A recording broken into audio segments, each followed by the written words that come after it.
Fala, tropa! Já pediu a forneria original? Não? Os melhores recheios e as pizzas mais recheadas você encontra aqui. Link na descrição. Vral! Agora, porque a gente já começou a falar sobre estádio, já tem um superchat sobre estádio aqui também. Mas eu queria perguntar antes sobre o gramado, cara. Porque é um negócio que a gente se impressionou quando teve lá. Sim.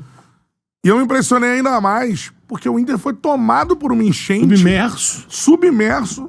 E ele voltou a ter o melhor, ou o segundo melhor. Eu acho que o Morumbi também é um gramado muito bom. Mas a gente não viu assim, nossa, coitado, acabou o gramado. Não, o gramado sobreviveu. E a gente não, a gente tá no Rio de Janeiro assim.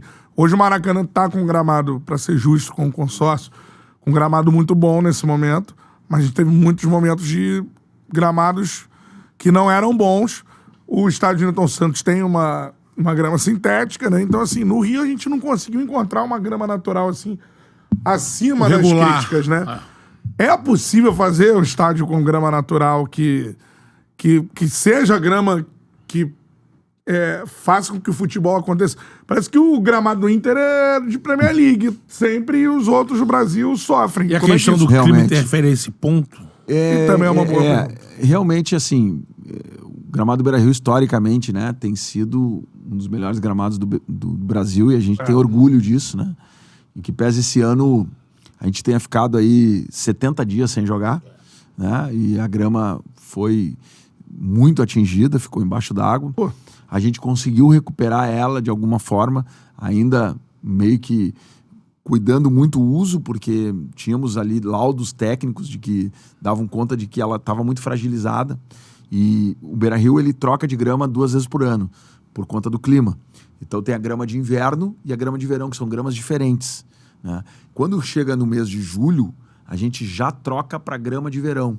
A gente nem vê isso acontecer assim. Não, a gente na parada ali para 15 dias, não joga 15 dias e troca a grama. O que aconteceu? Nós não conseguimos trocar a grama. Né? E aí nós ficamos com a grama de inverno jogando já no calor agora. Então a chance dessa grama não resistir era grande.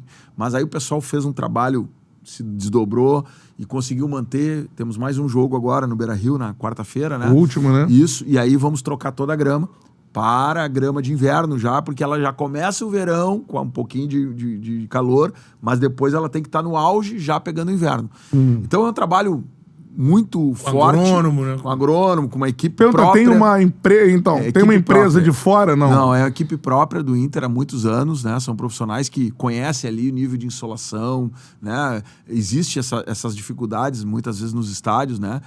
Do nível de sol. O Beira-Rio está numa posição solar muito boa, ele é um estádio aberto, ou seja, ele tem insolação positiva, né? Mas tem um maquinário também que ajuda. E tem ali, o maquinário das luzes que dá aquele apoio, né, de noite. Então, mas eu sempre relaciono isso, né, com esse momento que a gente passou. Foi um trabalho aí que envolveu mais de 600 profissionais para recuperar o Beira-Rio e o CT. Né? Nós perdemos todo o CT, literalmente. Perdemos gramado e perdemos a estrutura física, academia, almoxarifado. Água tomou tudo? Tudo. Nós tínhamos as paredes de drywall, a água, com a força da água, ela levou as paredes. Então, nós perdemos tudo.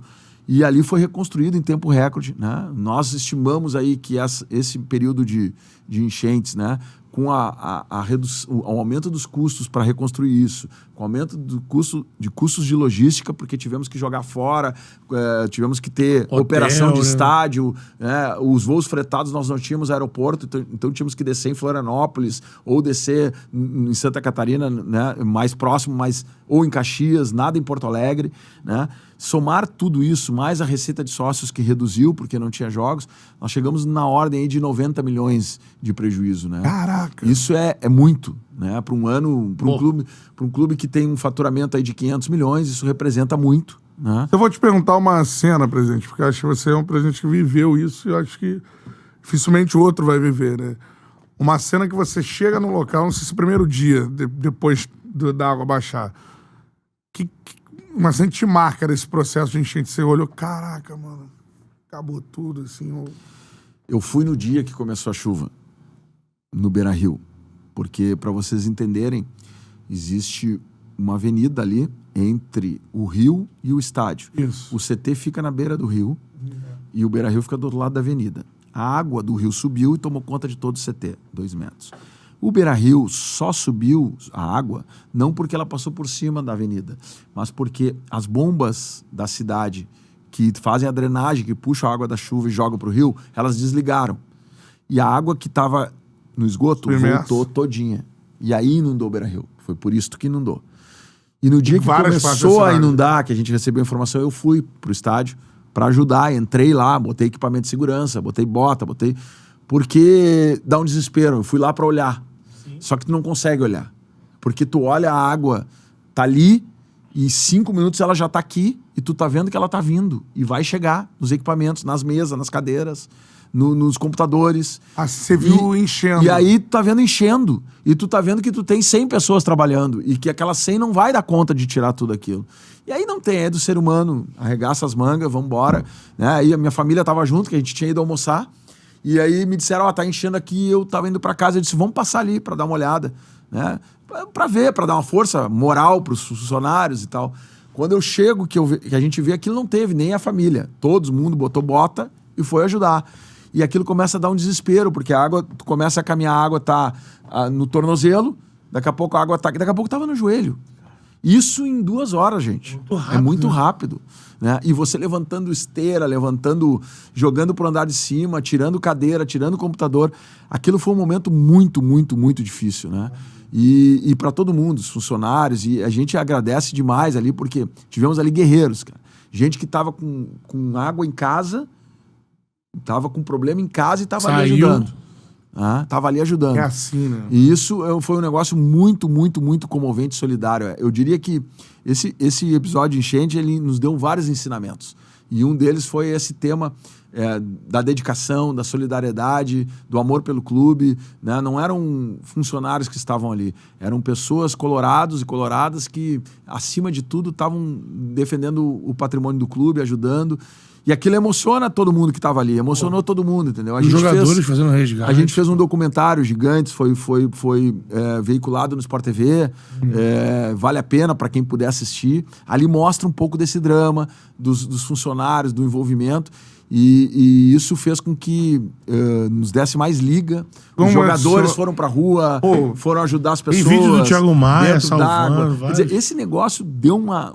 Eu acho que também é um elemento, assim como é um elemento que nos atrasou aí o resultado financeiro e dentro de campo, né? Perdemos aí competitividade em 2 competições de Copa do Brasil e Sul-Americana antes do que a gente esperava, né? Agora faltou uns pontos aí pro Campeonato Brasileiro, né?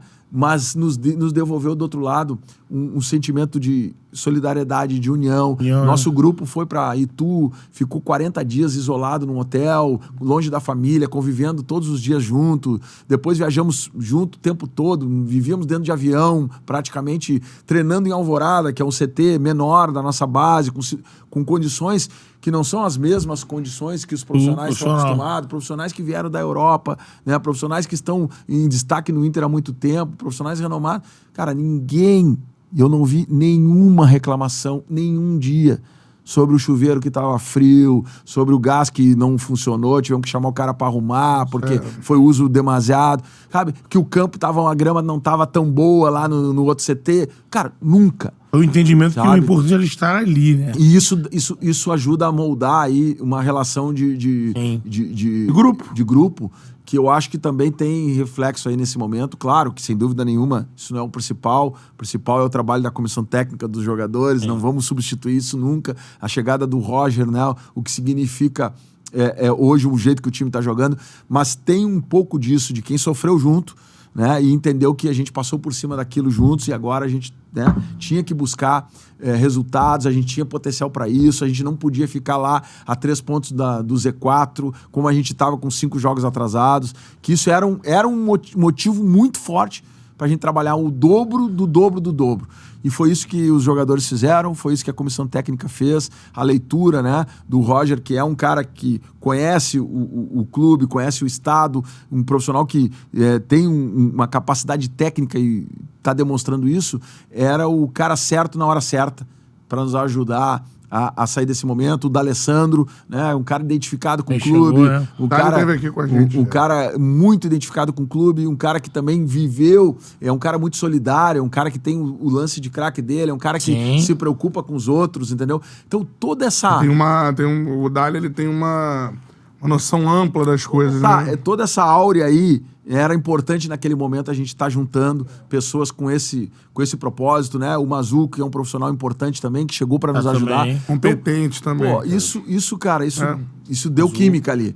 E aquela química fez com que a gente levantasse, né, ainda mais o nível e conseguisse, dentro de campo, fazer um desempenho, que eu acho que é o que vale hoje, assim, que a gente tira desse extrato. Não é nem tanto a posição no campeonato, porque você pode assumir posições Sim. no campeonato, jogando por uma bola, jogando... Né, Tem várias formas. várias formas. Mas a gente... Inter joga a bola. Hoje o torcedor colorado tem gosto de ver o clube entrar em campo, né? Ele vai pro estádio esperando um grande jogo, né? E foram assim os últimos jogos e eu espero que seja assim os últimos que faltam para que a gente possa terminar o ano em alta e preparar um 2025 ainda melhor. Fala, Charludo! Gostou desse corte que você acabou de assistir? Se inscreve no canal aí, dá essa moral pro Charla aí. Vral!